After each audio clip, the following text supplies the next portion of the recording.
Hello, everybody, and welcome to the Hammer Podcast. Today is February 15th, 2023, and I'm speaking with Jason. Jason went to Bethel Boys Academy in Lucedale, Mississippi from 96 to 99. Actually, you went there two times. Yes, And yes, once or twice. you told me you're actually the reason that William Knott was brought to Bethel. I'd like to hear that story, but go ahead and start from the beginning, why you went there, all Okay. that kind of stuff. Well, when I was a teenager, my parents were like, my mom and my stepdad were like super like religious, and my real dad was a biker, so I wanted to be like him and not like my stepdad, and they would try to, press Christianity on me, and I was young. This was in the '90s, like Uh-huh. um, I just wasn't trying to conform to their ways or whatever, but one day, my little brother, I think I was like 15 or 16, my little brother had got beaten up by a kid that was like 17 or 18 years old. So I went around, he lives on the next street over, I went over there and beat him up.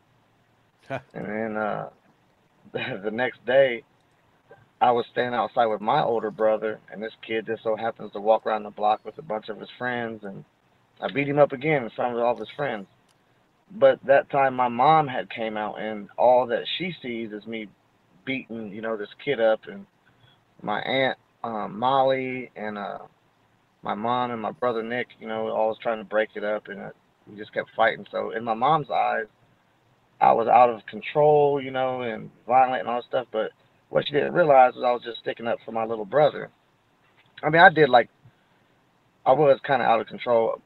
Other than that, like I'd get into it with my stepdad all the time because he wasn't my dad and blah blah blah and Uh-huh. all that good stuff. But the next day I was in the car on the way to Mississippi. My aunt Molly and my stepdad took me there. I guess there is two kids that was from around where I'm from that was already there.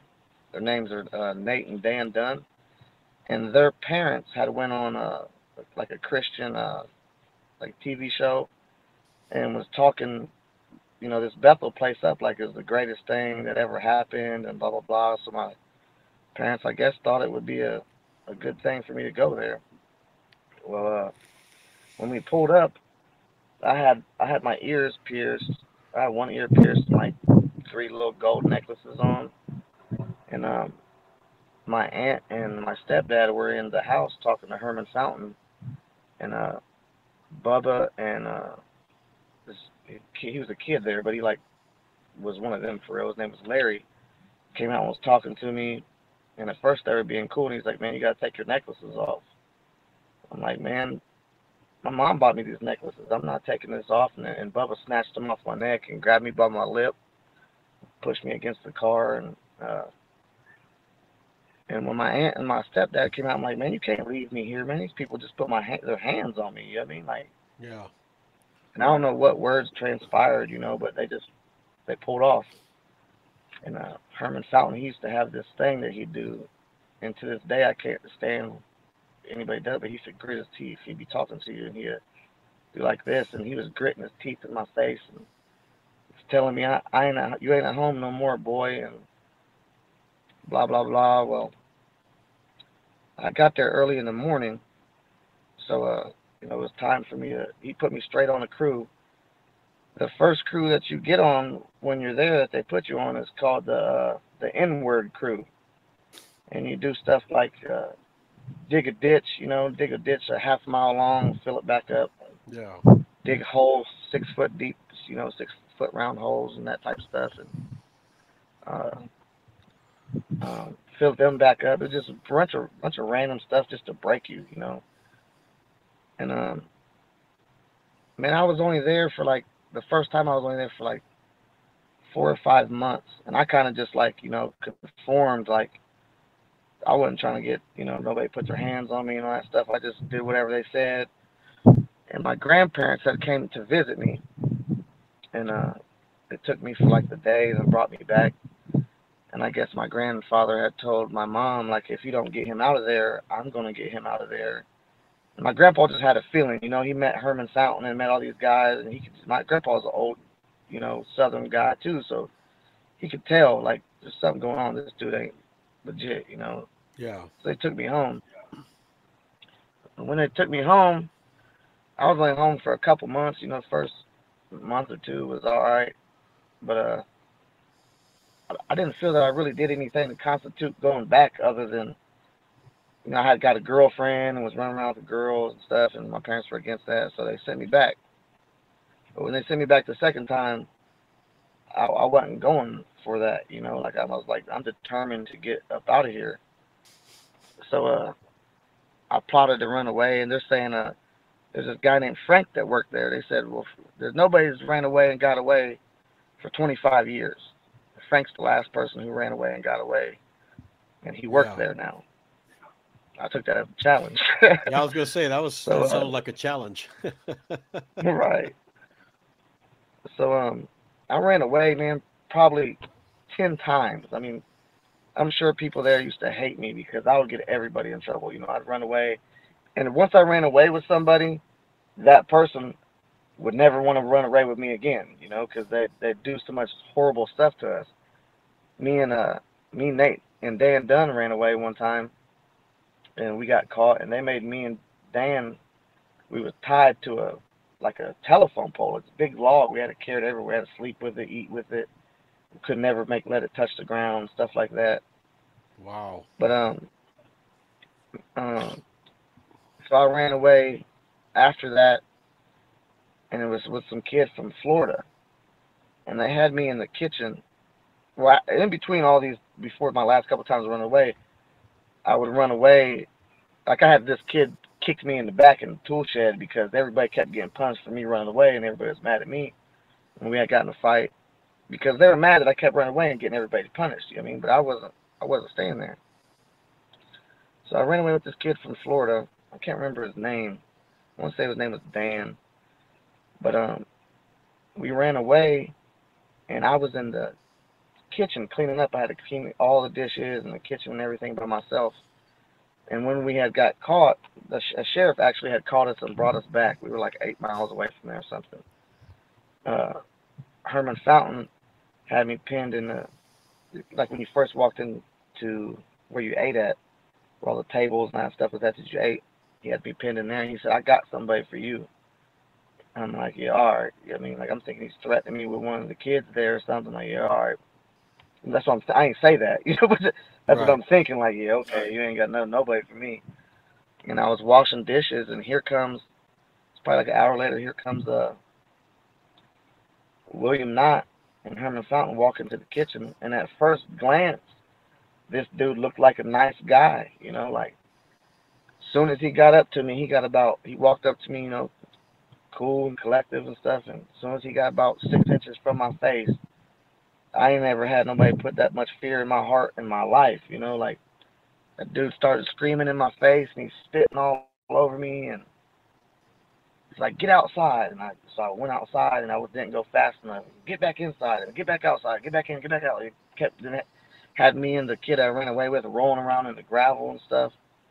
None of the other kids even know that William Knott's there at this time, you know. He wore us out on the side of the kitchen, and walked us out front, and here then they call all the other boys up and stuff, and we all had to get in line and put our hands on our head and squat down, and we would be like up, down, up, down, up, down, up, down, you know, like. But he would make us sit down like squat down for so long, man, that when you stood up, like it was like your knees were about to explode, you know. Sometimes when Um, that happens, you can pass out too because all the blood pools yeah, to your legs. Yeah. So yeah, I've seen this people William pass out, Knott, puke, and was he notorious there, or did he have a reputation there at Bethel, or? oh yeah.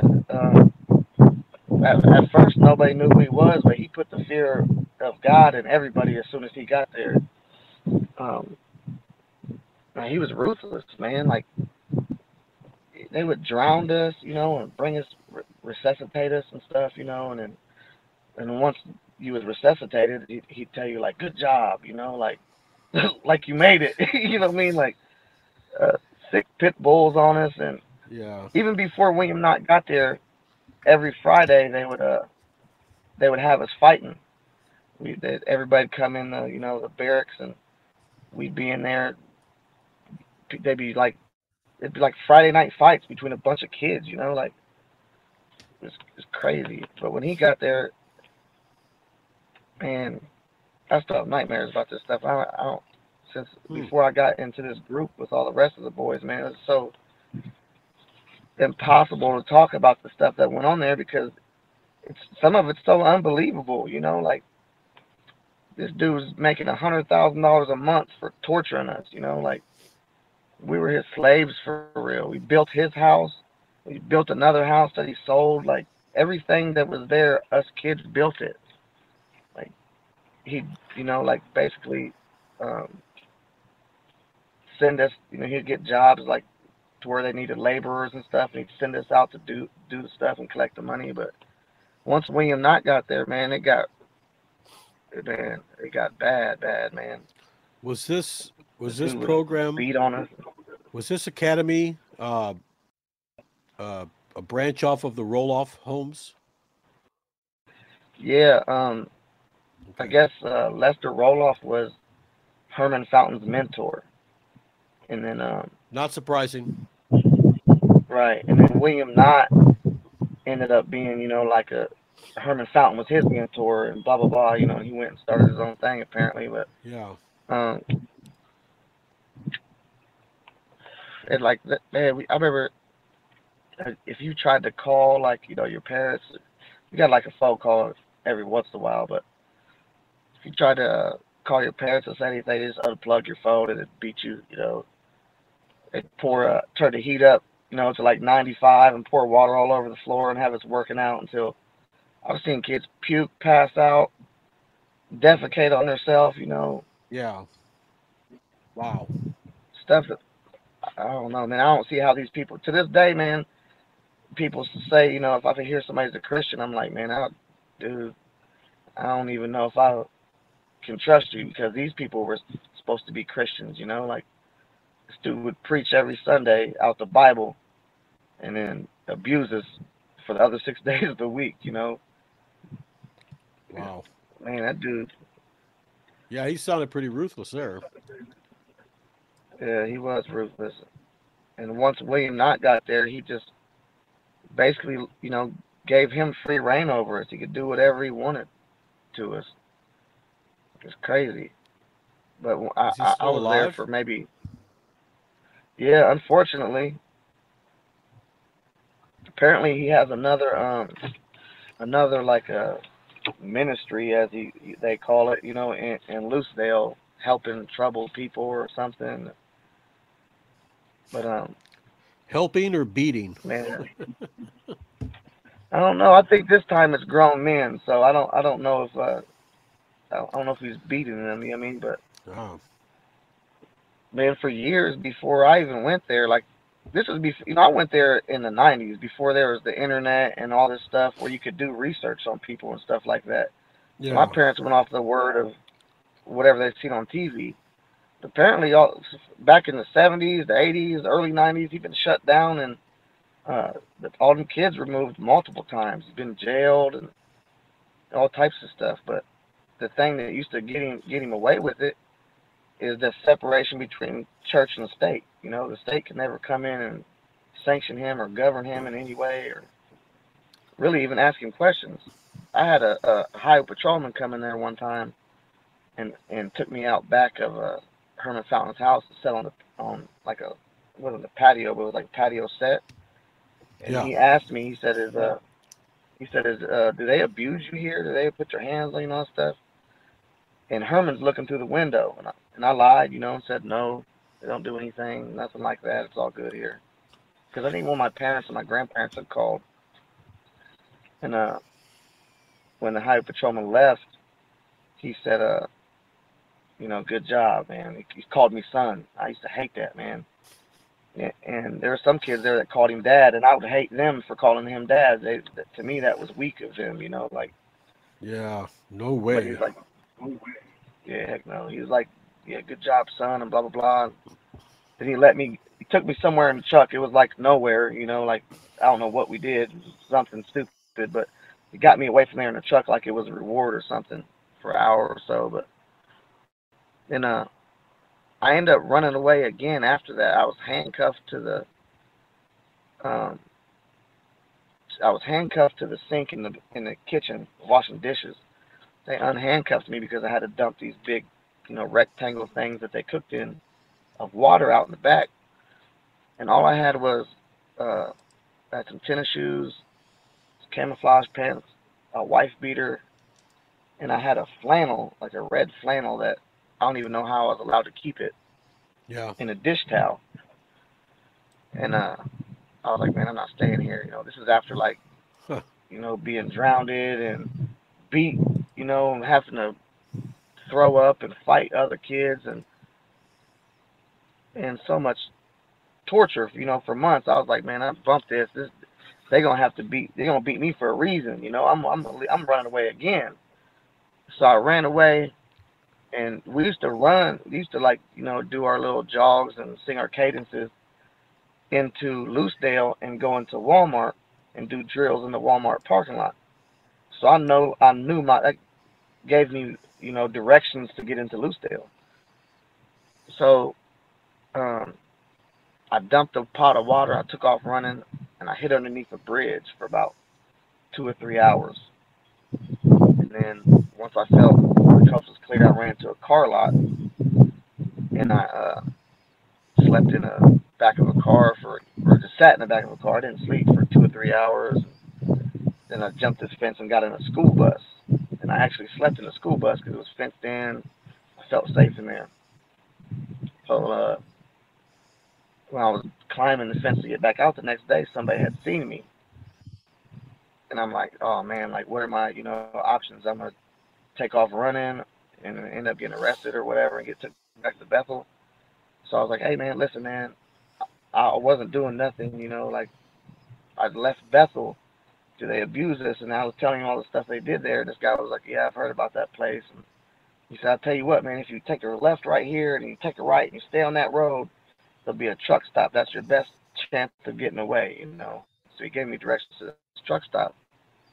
And I'm walking down the road. And there's this guy, he's from Lucedale, Mississippi. His name is Rudy Reyes. He came by and he had this little blue S10 lowrider truck. And he pulled up next to me and said, hey, man, you need a ride? And I'm like, yeah, I need a ride, man. You can take me to the truck stop if you wouldn't mind. So on the way to the truck stop, he's telling me how he's building a brick fireplace in his house. And he needs to find somebody that does brickwork. We had just built a whole wash house at Bethel, you know. So I'm like, well, Yeah. I don't have to lay bricks, you know. So I lived with this guy for 2 weeks. He let me stay there, hide out, you know, like I didn't know what else to do. You know, I figured if I went home, I'd get sent right back. And he was hiding me out.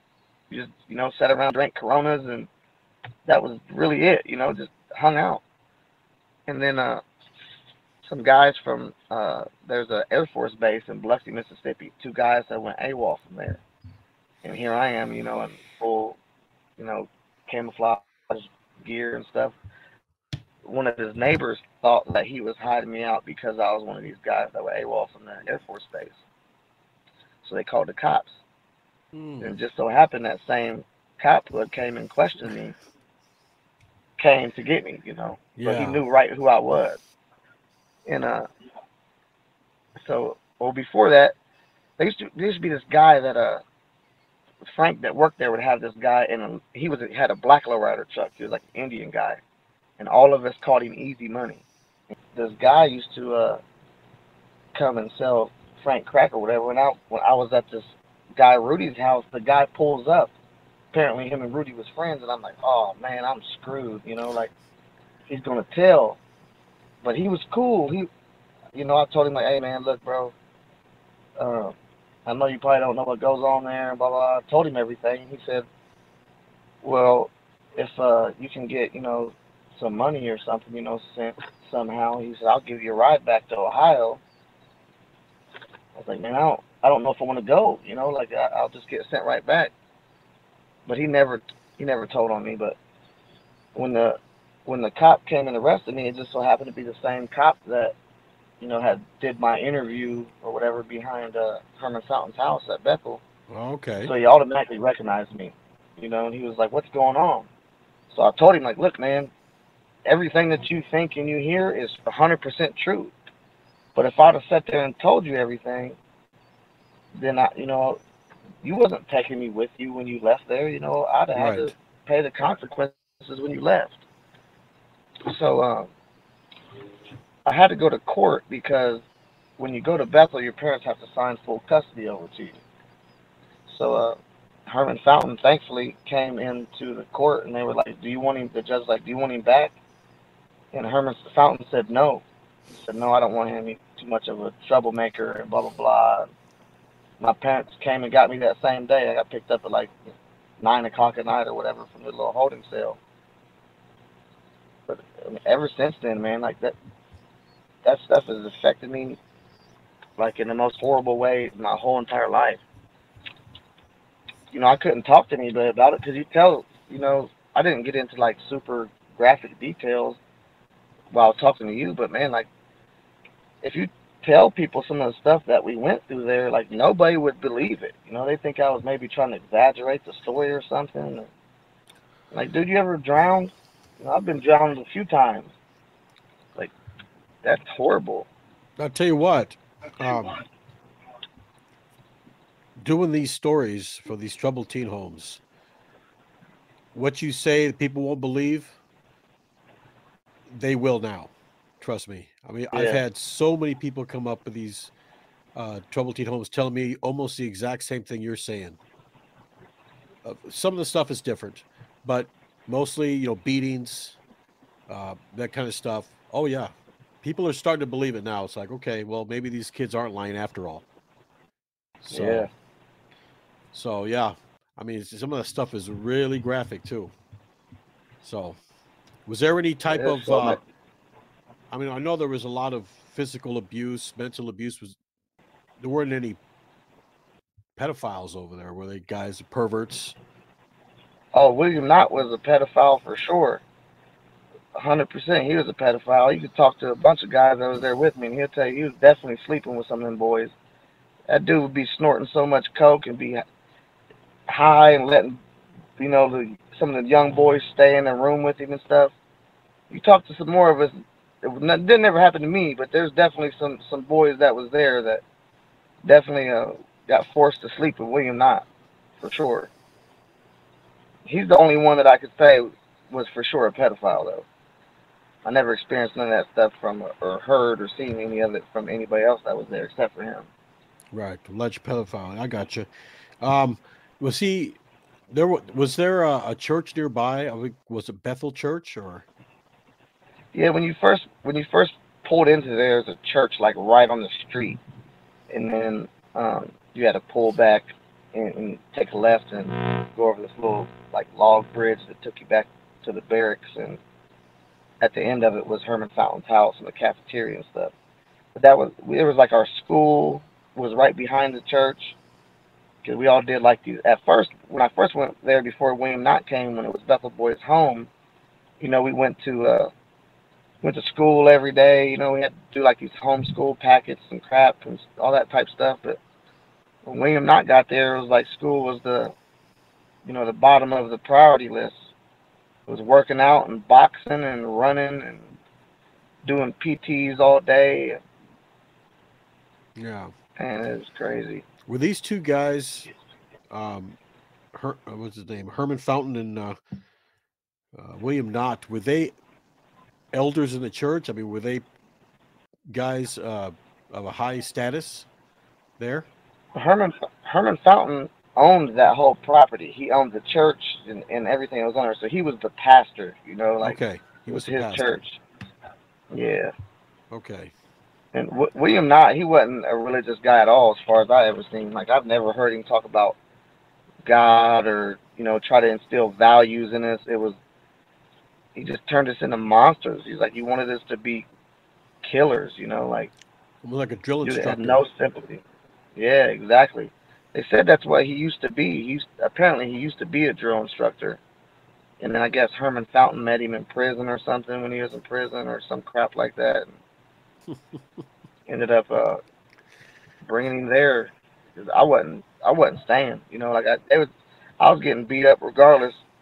You know, smacked around. Even Herman Fountain's son, like Josh, he was a maggot too. You know, his dad ran the place, so he beat us up and hit us with crutches. And man, there's this kid that was there, the Asian kid named Steve Davidson. Everybody called him Winky. They broke this kid's hip, and I'm telling you, for probably 6 months, maybe more, this dude was on crutches with a broken hip, and they would not take him to the hospital. Oh, Like, that's there's kids that tried to commit suicide there. The one jumped off the top of the stairs because we had like a stairway outside. It went from the bottom barracks to the top barracks. Jumped off and tried to kill himself. Man, I ran away. I couldn't take wow. it. I was like, I'm running away. However many times it takes for me to get away from here, they're gonna have to kill me, or I'm gonna get away. One or two. So there were dorms. Yeah, at first when I first went there was two dorms. It was one on the bottom and one on the top. And like I think the top floor was like for people who had been there longer. It was like a honor thing, you know. The bottom was for people who just got there, or maybe vice versa. I can't remember. But then they ended up building another barracks after that. But I was gone by that time. I was by the time they built the second barracks, I was long gone. It seems like I've been looking at some of the pictures and on Facebook of Bethel. It seemed like it was run like like you said, it was like a military base basically. Yeah, for sure, it Kids was. with the At really first, it short haircuts, all that attention. yeah. Wow. At first, it wasn't like that really. Like I mean, it was horrible. You know, like they put you on the N-word crew, and he would say he's trying to break your spirit because apparently all of us were there because we had bad spirits in us and stuff, and um, it was still horrible, you know. But it was like our parents could send us, we could wear our own clothes, you know, like we could spend $100 a week at the store at Walmart, buy our own food and snacks and stuff. When William Knott Yeah. got there, all that was over with. It was camo and military attire. Yeah. Yeah. High and tights. Do they? You didn't Huh? have military boot. You didn't have military boots, did you? Or did you have just regular tennis shoes?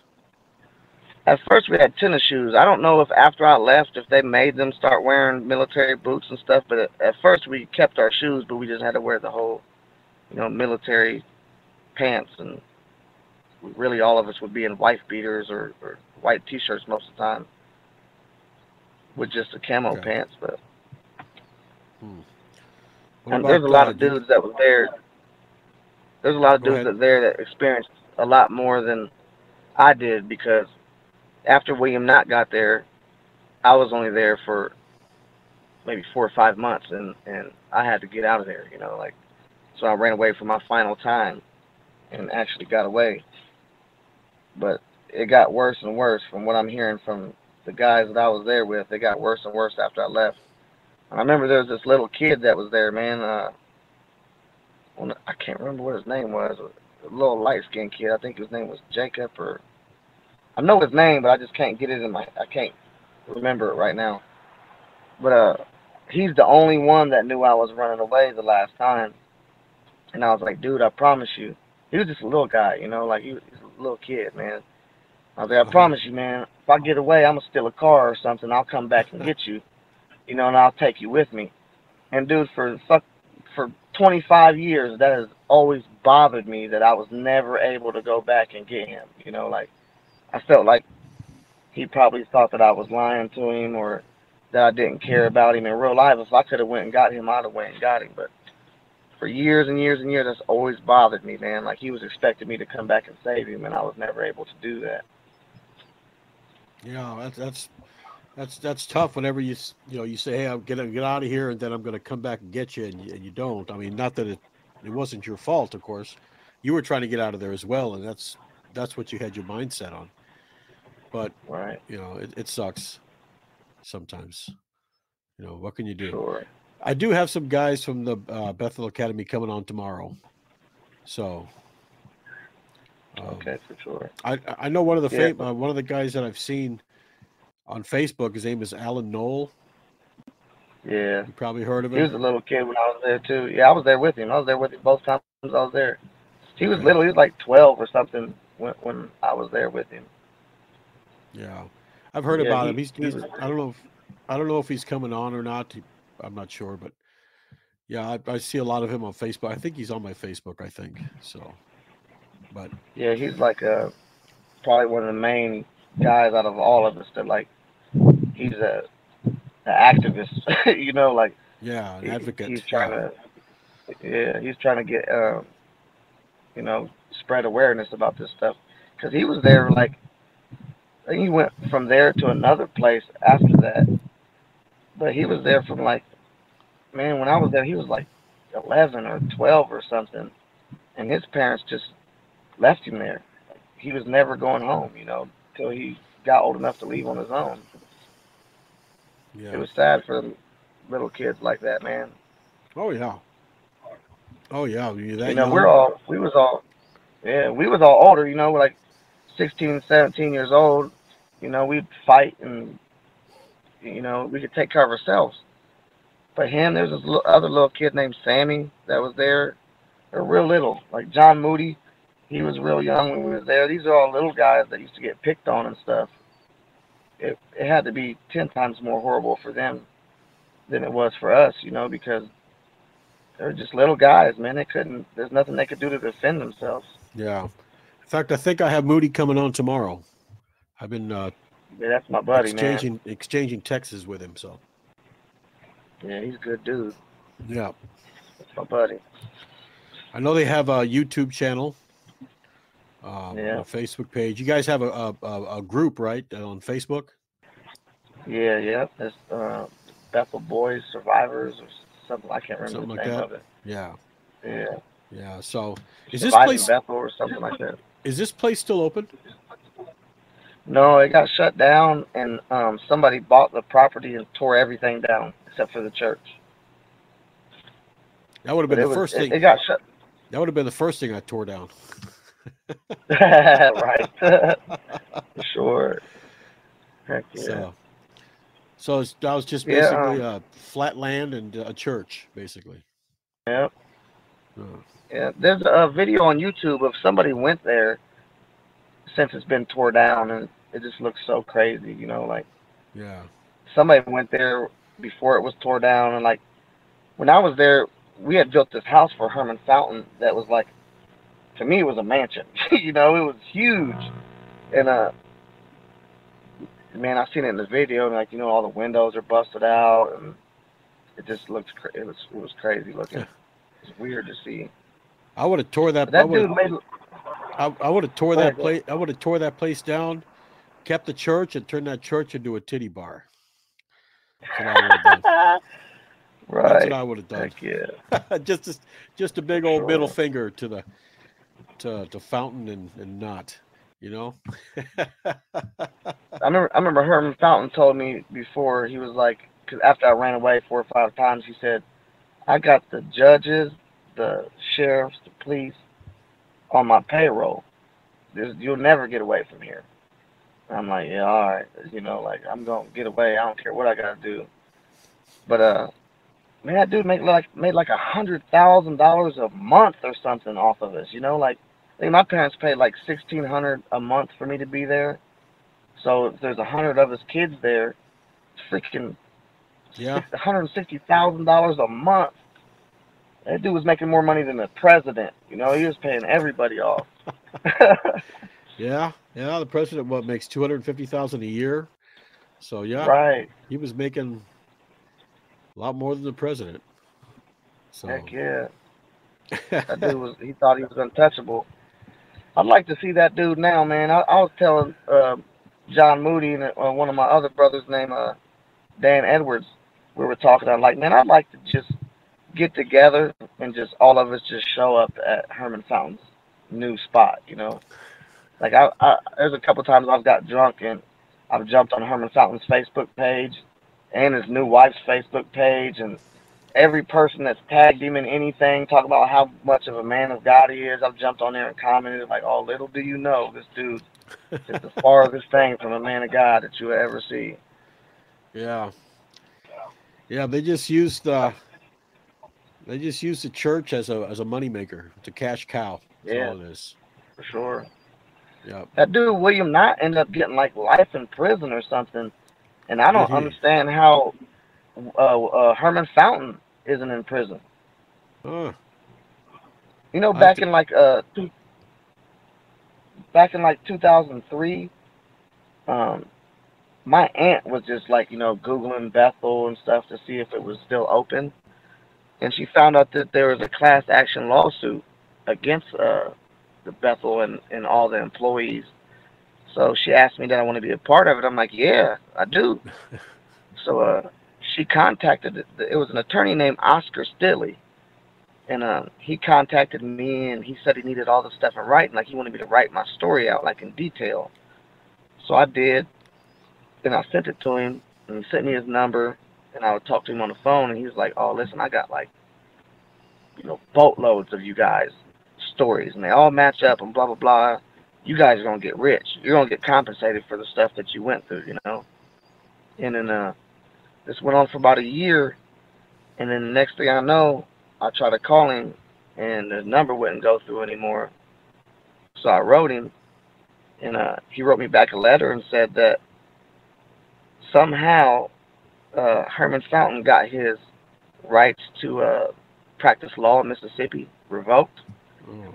and that he had so many death threats um, from him, trying to, get Bethel shut down and sued, that he had to move to Louisiana. So like nothing ever happened. It's like all these. You can Google that too. It's Bethel Boys Home. It was in like 2003. That guy's name is Oscar Stilley. Even if you Google him, it'll pop up that he we had a class action lawsuit, and it just Uh-huh. went away because once they uh, revoked his rights to practice in Mississippi and basically scared him to where he had to move because he's in fear for his life. Nothing just ever happened about it, man.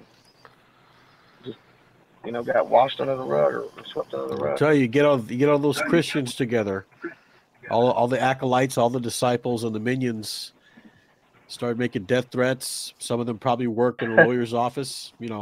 Right. They they I don't believe that any of them were real Christians. They were just money hungry people, man. Oh yeah, That they're he not real man Christians. They're not real Christians at all. No. Like I at said, they all do it for under the sure. guise of religion, but that's about it. They probably don't even believe in God. They're probably Satanists. Who knows? They're just doing it for the Yeah, money. probably. That's it. For the money. Yeah, Once you get that for taste, sure. once you get that taste of the money, and you can see that you're making an easy profit, you know, and doing what you do best, Yeah, which is beating kids, fucking kids, and everything else. right. Why stop? That dude had that dude had fuck you money. You know what I mean? Like he could do whatever he wanted to do, Yep. and it's like it's different than like if he was running a daycare and people were saying that he was abusing kids that way, then the state can come in, and investigate. But because of the separation of church and state, there was nothing that the state could even do. Like I mean, were they there's even? videos of him. Go ahead. There's videos of him on YouTube where he was getting interviewed on like uh, CNN or something, and he's like, they're showing pictures, like of kids that was got bruises and are black and blue and stuff, and they're asking him like, you don't think this is abuse? No, no, that ain't abuse. Like that's what you're supposed to do. The Bible says, just spare the rod, you spoil the child, and blah blah blah. And Right. then they asked him, he said, well, there's been rumors that the N-word crew exists, and that they use the N-word. And he said, the reporter asked him, like, I've heard that you'll beat these kids for swearing at all, but you let them use this word. And he was like, oh, this dude is one of the most racist people I've ever met in my life. His response was, I love my blacks. The blacks that I got, oh, I love them. But if they choose to call each other that or whatever, then that's on them. Like, you don't have Yeah, no problem saying that word, but if we said damn, it was severe punishment. yeah, yeah. That's Lester Roloff used to say, "Better a pink bottom than a black soul." You know. Wow. So yeah, yeah, because he had abuse at his homes too, and the Roloff of the affiliates of Roloff too, the Bethel, New Beginnings, all these other ones. Yeah, Yeah. they whip you, beat you, all in the name of God. It's sad. Right. It's sad. Super sad, man. Yeah. I guess see, when I was there, both times there was no girls there at all, but they had girls prior to me being there, and then there was girls after me there also. But I remember hearing stories of Bubba, which is Herman Fountain's son, Herman Fountain Jr. used to sleep with the girls and all that type stuff. And then after I left, they brought the girls back. I heard the same thing, from the boy that was there after me. Like, Herman Fountain's son used to be sleeping with all the girls, or like not sleeping with all of them, but doing sexual things to them. I mean, even if it's touching them or grabbing them, or put his bare ass in one of the girls' faces one time, and like smeared it in her face. Like, this shit that, like, you wouldn't get this off with nobody else in life. You know what I mean? Like, but some kids that can't tell nobody, man. I tell you, man, I wish I've to God I always could see a lot of these people. yeah, I've always said that the most perverted sexual sadists are these IFB, those fundamental Baptist guys. For They're sure. the most perverted, man. They talk Hell about, yeah. homosexuality, it's a sin, but yet they're doing it themselves. All Yeah. this kinky shit that they're doing too, smearing their asses on people's face. It doesn't surprise me. It doesn't surprise me at all, you know.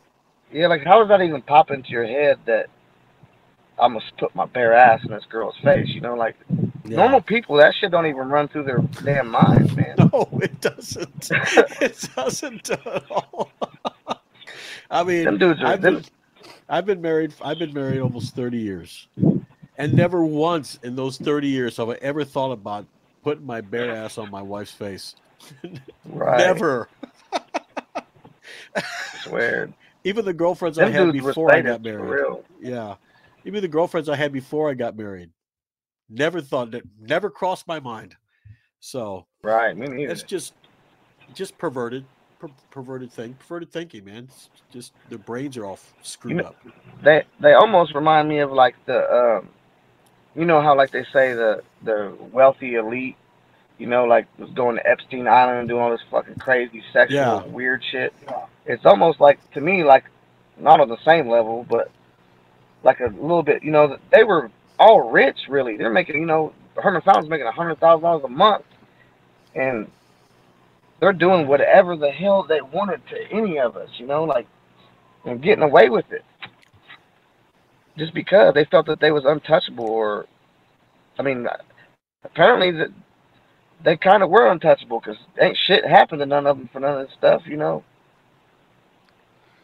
Yeah, they Fucking have crazy. I see so many on you go on the internet, you see all these pastors, ministers, youth ministers, elders, bishops, all of them, child pornography, pedophilia. Yeah. One guy they caught down him. He was downloading some pictures of naked kids. I'm like, oh my goodness. It just it's on the surface.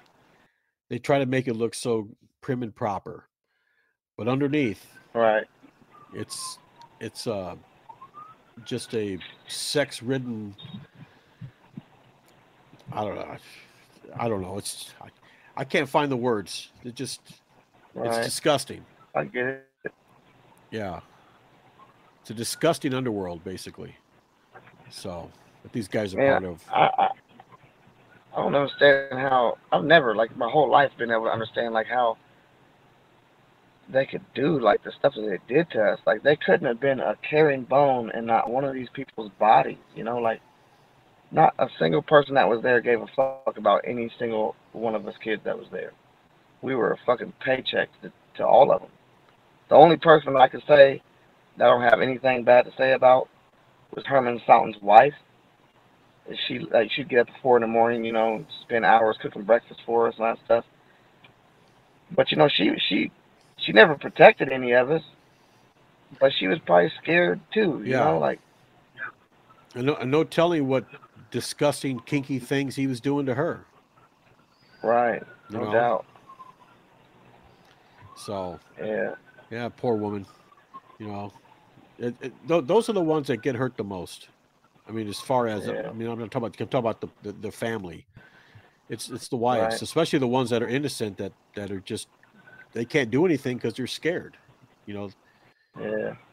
so She was always the sweetest woman. they probably get beat themselves. You know. I guarantee it. I guarantee she probably did. Yeah. So Jason, how are you? How are you doing now? Everything doing pretty good? I'm doing good now. Yeah. I've been in and out of trouble my whole life. I probably got I got 3 years. I went to juvenile prison 3 times, and I've got about 11 and a half years in adult prison. But and as crazy as it might sound to some people, like I contribute a lot of that to being there. And after I left there, I didn't trust nobody, man. I didn't trust nobody. Not my mom, not my dad, not a church, a Christian, and nobody. Man, I was a loner. Like I didn't care about nobody but myself. I didn't. I'd have robbed you and killed you before I would have, man, trusted you. Yeah. And man, even like say like in the last 7 or 8 years, my life has gotten a lot better because man, I had 2 little girls, and man, I've had a son since I was like 17 or something, and I also have a son that's about to be 6. But well, me at least, when I had a son, my dad was a biker, and the only other besides my stepdad who I've never really been close to, not that he's a bad guy, I just never really been close to him. Only other men influences I had in my life was people from Bethel, that tortured us and stuff, So Yeah. I've always been like not real emotional with my sons, like they fall down and get up, you're all right, that type stuff. But when I had these little girls, one of them falls and scrapes their knee. I got to pick them up and hug them and rock them, and that that kind of softened me up when I had them too, man. Not saying I don't love my sons because I do, but when I had them little girls, man, it was like I've never loved anybody in my life. It's like the only true love I've ever felt my whole entire life. Like I don't know, I Yeah. want to protect my sons too, but I expect them to be tough, kind of, Yeah. just because how I've brought up and the things that I've been through. But those little girls saved my life. The last few years, I became an iron worker about 7 years ago, and I got anything in life that I could want. Doing, I'm doing great, but That's good. Yeah, those places strip you of your dignity, your yeah, self-esteem, your self-worth. Your s- it's and some people can get through it just fine. Some people can't. Some people just can't handle it. Some people commit suicide. Some people, you know, are never the same. I mean, I've known some people that were in roll-offs homes in the '70s, and it still affects them today. yeah, You know, yeah, sure. so I'm pretty sure it affects every single one of us still to this day. at different levels, I know it does. it affects Yeah, people differently, but it does affect them. You know, like so I was talking to John Moody, and we talk a lot or whatever, but so I have some relationship problems from time to time because I'm not like a real emotional person, Like I love my girl to death, but I'm not the type of guy that's like telling her I love her all the time. A I don't romantic. hug her constantly. Yeah, exactly. Yeah. Like I feel if I told you I loved you 6 months ago, and I ain't told you that I don't love you since, like I still love you, which is messed up for hers. That's wrong. But I was just that I'm telling you that Bethel place, like, in man, dude, it like took every emotion and man, it took every emotion I had and just ripped it from me. Like Yeah. to where you don't want to show nobody no emotions. You got to be this hardcore savage, to survive and blah blah blah. You develop this shell that you don't want anybody to penetrate. You know what I mean? Exactly, yeah. Yeah.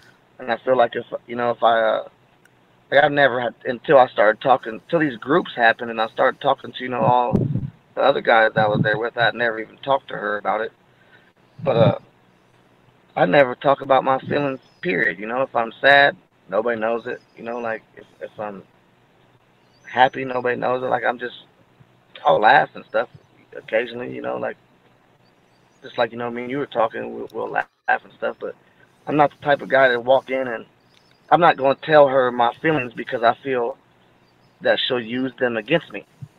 Like because that's how they did us there. Boy, if they found out that you was a mama's boy or something. Oh, your mom Oh. don't love you. That's why she sent you here and blah blah blah and all that type of stuff. You learn to keep stuff inside. You don't give nobody no ammo to hurt you with. Yep. That place I know what you did mean. a lot of detrimental damage to a lot of us. It toughens Little you stuff up, like that I never even. Yeah, but not in the right way. exactly, exactly.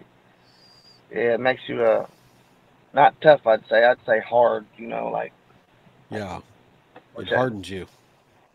yeah, which ain't cool at all. I never realized I was like that. I just thought like I just keep everything inside. It don't affect anybody. Is what I thought. I ain't affecting nobody else, but now I'm starting to see that it affects everybody. And Oh yeah. now I'm talking to John Moody, and he's like, "Do I go through the same thing?" Like same thing, bro. It's hard for me to hard for me to be emotional towards people and show people my feelings because that's what we were taught not to do that. We would get punished if we show weakness. Yeah. I'm pretty sure that played a big part in me going to prison so many times and stuff like that because back in the day you couldn't say nothing to me. You couldn't bump into me at the store. You better say excuse me or I'm sorry. I was gonna bust you in your shit. Like that's how ever since I left Buffalo. That's how it was for years, 20 something years after that. I'm not so much like that now. I feel like I got shit to lose and stuff. But Yeah. After a back then, while, like you said, after a while, the shell starts to soften, but it's still there. You know, yeah, it just takes time. You know, I'm yeah, I'm it I'm just not sucks, saying man. Because I'm not saying that the shell's gonna eventually break and come down. I mean, there's always gonna be that struggle. You know, right, yeah, like so it sucks, man. Because like my daughters are the only one. They're little, they're like 3 and 5. They're the only ones that get any type of like emotion stuff or any type of show my feelings towards them. And my girl has said stuff like, you're a good dad. You're super loving to them. I wish you could be like that towards me. I'm like, well, listen, these little girls. I know for a fact these little girls. There's nothing that they could do or say to hurt me. I'm not letting down my guard. I've been with her for damn near 10 years. I'm not letting down my guard and giving you anything that you could ever hurt me with because I've been hurt so many times in my life and programmed, like just to be a savage. I'm not like a savage towards her, but I feel like I should be a lot a lot better of a dude than I am.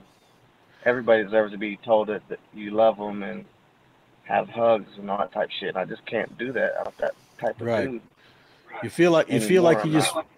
you just want to bring your guard down, but then the walls come back up again. You know, Right. it happens. You know, and like I said, it just takes time. It takes time. I don't Yeah. know how much time. I'm not gonna speculate. You know, just being honest. Just Right. you know, it's something you got to deal with. she has to deal with, you know, and if she loves you as much as you say she does, you know, she'll help you through it, you know. Yeah, And those girls, those little girls of yours also, they can help you through it for as well. sure. And your sons, For sure. your sons too. So, Yeah. well, Jason, thanks for sharing your story, man. For sure, man. It's been nice talking with you, man. Yeah, For sure. yeah. Like I said, I got some of the Thank Bethel guys coming on tomorrow. We're gonna we're gonna get their story as well. So, but Heck yeah. I'm definitely I'll gonna bring definitely up check them out. I'm definitely gonna bring up Herman Fountain and Noel to them. See what they say. Yeah. So see what other stories they have of these guys. Right. Oh, they'll have a million. I'm sure. They could tell you more about the Will Knott and the pedophile stuff Oh, too. Will They'll have Knott. more That's right. Not stories for Noel, you but about stuff. Knott. Yeah. Yeah, they'll I'll have write more that down. stories about him for sure. All right. All right. Jason, stay on the line. I'm going to go ahead and close out the podcast, okay? Alrighty. I want to thank everybody for watching. I want to thank Jason for coming on and telling the story. And like I said, we're having the more of the Bethel Boys coming on tomorrow. So that should be another riveting video to watch. So, but for the Hammer Podcast, I'm Jason. You take care of yourself, take care of each other, and we'll see you in the next video. All right. Have a good evening.